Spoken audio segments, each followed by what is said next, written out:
Kita ke informasi pertama, memasuki hari keempat pencarian korban ambruknya bangunan Ponpes di Sidoarjo, penggunaan alat berat untuk proses evakuasi mulai dilakukan. Hal ini diungkap Menteri Koordinator Pembangunan Manusia dan Kebudayaan Pratikno usai keluarga santri menyetujui penggunaan alat berat.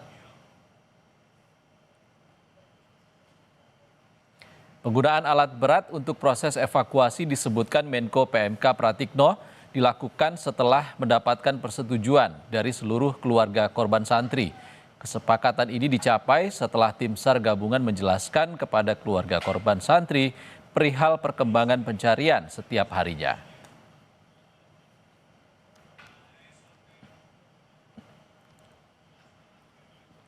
Tidak lagi ada tanda-tanda ditemukan kehidupan, itu sudah dijelaskan kepada keluarga, dan oleh karena itu keluarga juga setuju untuk penggunaan alat berat. Toh penggunaan alat berat pun akan digunakan dengan sangat-sangat hati-hati. Jadi mohon doanya ya, semoga para korban masih ditemukan selamat. Kita terus berdoa untuk itu. Sementara itu, Kasubdit Pengarahan dan Pengendalian Operasi Bencana dan Kondisi Membahayakan Manusia Basarnas menyebut sebelum menggunakan alat berat untuk evakuasi, tim SAR sudah melakukan upaya mencari tanda-tanda kehidupan dengan menggunakan sejumlah alat canggih. Penggunaan alat dilakukan untuk mengetahui kemungkinan masih ada korban yang selamat di balik reruntuhan. Namun hasilnya hingga saat ini nihil. Kami menvalidasi kembali, berharap ada perubahan. Jam 7.00 tadi, kami juga lakukan kembali scanning. Namun hasilnya nihil. Kami sudah laporkan hasil scanning ini ke Kepala Basarnas, dan dari Kepala Basarnas sudah disounding dengan Kabadan. Kemudian dilakukanlah rapat konsolidasi tingkat pimpinan untuk mengambil langkah-langkah selanjutnya, dan berikutnya sudah disampaikan oleh Kepala Badan. Kurang lebih demikian yang kami sampaikan justifikasi kenapa dari rescue phase kemudian pindah ke crane phase. Bolehlah kita bisa sampaikan crane phase, fase craning. Jadi kita menggunakan crane, tidak menggunakan dozer. Satu-satu seperti tadi disampaikan oleh Kabadan, diangkat dulu puing-puing yang tidak terkoneksi. Setelah yang terkoneksi selesai, diambil blok-blok tapi yang kurang dari 5 ton. Kalau dia lebih dari 5 ton, maka akan dilakukan proses cutting.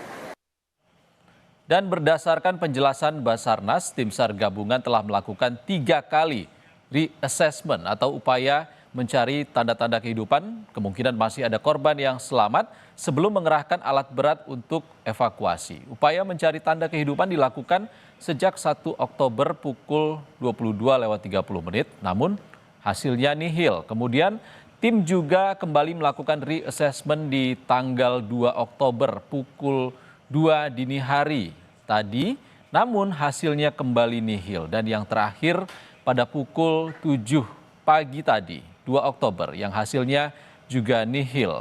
Dan tim SAR gabungan melakukan upaya mencari tanda-tanda kehidupan mulai dari pendekatan manual dengan memanggil korban yang diduga masih ada tanda kehidupan hingga menggunakan sejumlah alat, mulai dari search cam ataupun kamera pencari.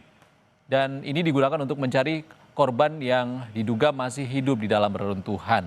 Alat lainnya, saudara, yang digunakan yakni wall scan shaver 400. Ini yang dikatakan oleh Basarnas, di mana alat ini bisa menjangkau tembok dan juga beton-beton dengan jangkauan terjauh yakni sepanjang 20 meter. Dan alat ini bisa mendeteksi life sign atau tanda kehidupan berupa denyut nadi, panas tubuh hingga pergerakan jumlah orang. Dan alat lain yang digunakan adalah multi search scanning, di mana alat ini bisa mendeteksi visual ataupun gambar tanda kehidupan berupa seismic motion ataupun gerakan halus dari manusia. Dan saudara, sementara itu dari Kepala BNPB mengatakan 59 orang masih dicari buntut ambruknya bangunan Ponpes Al-Khozidi. 5 orang ditemukan meninggal dan 103 lainnya selamat. Hari ini yang sudah terdata korbannya 108 korban. Itu terdiri dari 103 yang kondisi selamat, ya semuanya dirawat di rumah sakit, rinciannya ada, 5 meninggal dunia. Nah 5 juga saya yakin rekan-rekan media sekalian sudah tahu nama-namanya. Nah sekarang yang masih hilang, yang ada datanya, yang ada fotonya, itu sementara terdata 59 orang.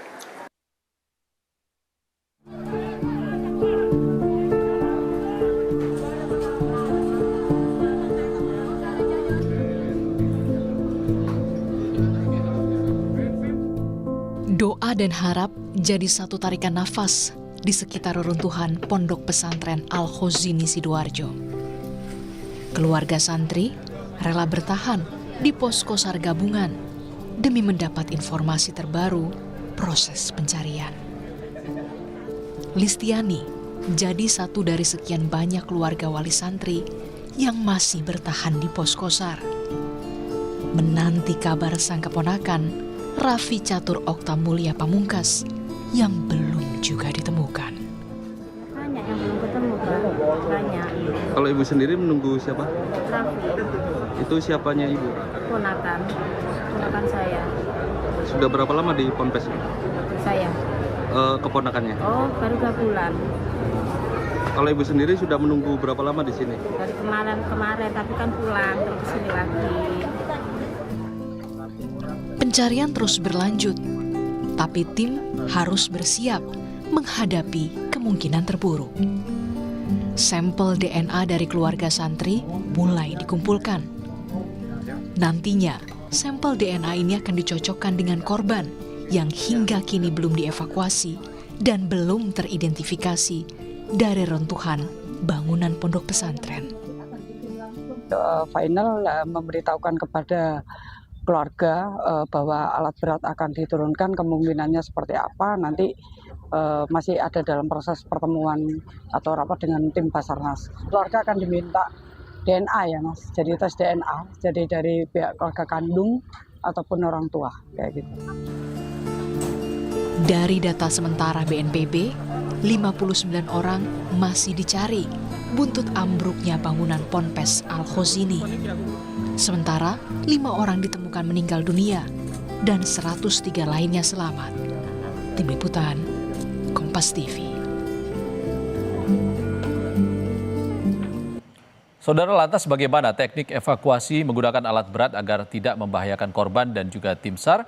Usai jeda kami akan berdialog langsung dengan pakar Teknik Sipil Institut 10 November yang ada di lokasi kejadian. Tetaplah di Indonesia Update.